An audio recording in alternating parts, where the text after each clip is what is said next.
The Offer dropped its first three episodes. We're going to be talking about the first two today.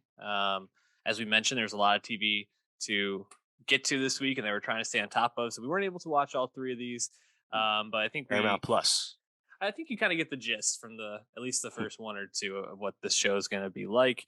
The Offer detailing the making of a movie I think some people have heard of, The Godfather from 1972. What's that? Uh, yeah, right. I actually was watching The Godfather this weekend because Paramount was just playing it over and over because Hmm. this was going on. And man, it really does suck you in. It is such a rewatchable movie from any point. I think the point Yeah. I tuned in on was Michael at the restaurant when he Ah, yes. kills. Yeah, and it just is Salazzo and McCluskey. yeah, just such a tense moment, and then like everything after that, it's like, oh yeah, this scene's coming up. I'll just stick around for the next 20 minutes. Hmm. Oh yeah, this scene's There coming up. goes 3 hours. Yeah, exactly. You don't talk to a guy like Mo Green like that. Oh man, such great delivery. Love that line. Anyways, this mini series is being created by Michael Tolkien, and it's starring Miles Teller, Matthew Good, Juno Temple, Dan Fogler, a couple other people. Colin Hanks might be a name Yeah. people recognize from this, but you know, I, I I kind of expect a little bit more. I've only seen the first episode. Dave's seen the first two. I kind of expect a little bit more from this. I think you have such a great idea, right? The making of this movie that has so much drama around it, so many different aspects. You have so many stars around it, so many big names, and obviously they try to work in some nods to the actual film. But something about it just was falling a little bit flat for me in the first episode, and I was a little bit not totally taken by it. You've seen two. I'm wondering if maybe it's a little different after the first episode, but I wasn't as captured by this as I expected to be. How was your experience watching? Yeah, I agree. This is a major letdown for me for a few reasons. Also, this series is going to be 10 episodes, which just Oh wow. immediately feels way too long and padded out and unsatisfying. Don't know if I'm going to make it through those. But the reason the offer is so disappointing is because, as you said, the appeal of this subject of this series is so strong. The the making of The Godfather is so famous for how troubled it was and how close this movie was to being shut down and Coppola being fired and Robert Evans, this huge personality as that the head of Paramount at the time. Like there's so much, and of course the little real life mafia's involvement on the periphery. Like there's so much real life interesting drama here that's been well documented in academia to this point. And this show just feels like kind of a low rent nod at this. And I was honestly quite put off by the very first scene where I believe we're introduced to Giovanni Ribisi's Columbo, Joseph Columbo, where the guy literally says, "Leave the cannoli." It's like I feel like that kind of obvious like referencing to the obviously a famous line from the film. It's just comes across as pandering to me. And like later on throughout the first two episodes that I've seen, it's like you have Dan Fogler's Coppola like explaining what the movie means, and you have Mario Puzo, the author of the book the film's based on. You have him explaining like who Michael is and who Don Corleone is, and it's like you know you don't have to explain the themes and characters of the most famous and popular American movie of all time. People love this movie. People know the shit out of this movie. Don't treat them like fucking kindergartners. I don't know who this show is for because it's going to piss off people that really know their shit. And I don't know if it's engaging enough for more casual fans beyond being like, oh, I know who that is. Like there's no depth here. And it's honestly really disappointing. Yeah, I agree with what you're saying about who is this really for, because I think, like you said, there were some moments and some nods to things with The Godfather that just felt like so half baked and maybe not as like sly as they thought it would be.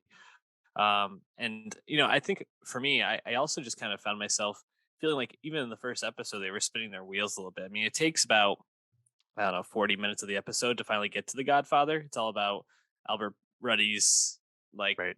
come up in his career as the creator behind Hogan's Heroes. and then a couple other movies before he finally gets kind of tasked with reviving this book script movie idea that isn't fully formed yet. And I do have to say I really like Matthew Good. He's really Yeah, going for it as Robert Evans, and I had no idea he was British. Amazing voice work. I thought he was absolutely like captivating every time he's on screen, and I think playing a character like Robert Evans is a lot to work with. So it makes sense that maybe you're drawn to him. But outside of him, I didn't really find any of the other people in the show really that captivating. Like Mario Puzo, played by Patrick Gallo, just a maybe. cliche, But yeah, he had. I think the moment I like the most is the when he is confronted by Frank Sinatra. Uh, right? Which but is real. That did happen. yeah, but also like, it felt very just kind of like cookie cutter interaction, like exactly what you expected, and didn't really feel like it brought a lot to it for me. Another moment I liked, I do want to say, is when you get I forgot who it was playing Redford. Just like interesting to see He their looked like take on Robert this. Redford too. That was He good. did. He did. I was pretty impressed. But outside of that, I didn't really find too much of this to be that interesting. From the second episode, what moments really stood out to you? Yeah, second episode, that's where we meet the guy playing Al Pacino. Of course, this is Okay. young Al Pacino. Like Panic at Needle Park hasn't even come out yet, so he's really just the theater presence in New York.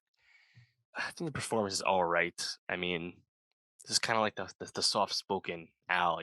Obviously this is way before Hua Al, but like it's all right. He definitely looks like him, and we haven't met the actor who plays Marlon Brando yet, but Justin Chambers.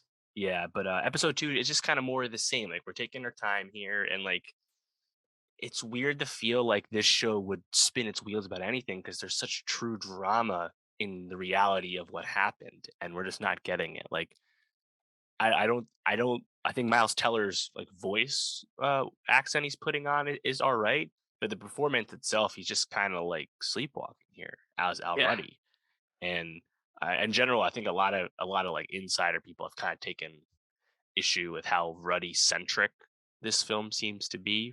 Either way, I don't mind them taking liberties. I know like the timelines of when things are happening are very jumbled, but like Juno Temple, I think she's pretty fun as the secretary to Ruddy.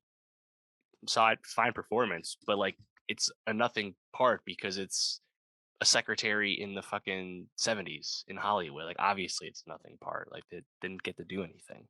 So and I think honestly, it's probably the most offensive performance to me. I think Giovanni Ribisi is very miscast as Yeah. Columbo. I don't like the accent.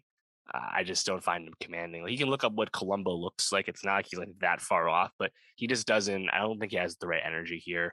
And from what I've read, and for people that have seen further on, like some of the other people that are going to be portrayed, like Joe Gallo, for example, are just like super cliche and stuff. So yeah, yeah, I'm just very disappointed in it just because I had so much expectation for it, knowing about the drama. It's I guess not everyone knows about the drama the way everyone knows about the movie itself, but like I feel like going in because I had some prior knowledge, I'm even more disappointed by just how cookie cutter it sounds and feels. Yeah, I agree. I'm trying to think of like some things that maybe where I found redeeming about it. I thought it was pretty funny the scene where Ruddy has to go in and pitch why they should make the Godfather, how he's going to do it, and he's like, "I'm going to make like a icy blue nightmare of your life" or something like that, and everybody like loved it. I thought that was pretty funny and just like this absurd but probably fairly accurate way of like how some of these things got done back then, and probably still do at times. Right. Like just like this one line pitch can make such a difference. um who plays Ruddy's girlfriend? I'm forgetting, but Oh, I don't remember. yeah, but she feels like every time she's on screen, she's like the owner of a hotel, and Teller ends up hooking up with her like right away. She feels like she should get to do more, but she's Mm. just kind of like the sidekick to Teller. And yeah, I think that's another difficult part of this, right? Is there's so many like people to follow and things to kind of keep track of, and I don't know if the show does a great job of like investing you enough to like keep track of who all these people are outside of the guys that you obviously know already. So this might not be one that I want to come back to. How are you feeling about it? Yeah, I agree. In terms of like things I like, just kind of like minor things. Like I feel like Michael Rispoli, who's been in tons of things. We know him recently from Rudy Pipolo on The Deuce. He's cast as Tommy Lucchese. He's like, yeah, a very convincing mobster. Nice job there. I liked when we get first introduced to Francis Ford Coppola. You see in the background, completely unsaid, you actually see like George Lucas chilling there in the back of the office. It looks just like young George Lucas with the glasses and the hair. I was like, oh, nice touch there. If you know, you know, kind of thing. Yeah. But like, I just feel like dramatically, and like the screenwriting is it's just so rote. It's so basic. It's very very disappointing. Honestly, at this point, I'm just invested in the film that's being developed around this subject that was announced about a year and a half ago, called Francis and the Godfather, from Barry Levinson, with Jake Gyllenhaal playing Robert Evans and Oscar Isaac playing Francis Ford Coppola. Please make that. Yeah, I think with that talent, you're obviously going to want to watch that one over this. But Paramount Plus want to get it out there. Don't blame them at all. Um, any last thoughts? I mean, I'm ready to move on to something a little Yeah, different. I'm out. I would just say watch The Godfather again instead.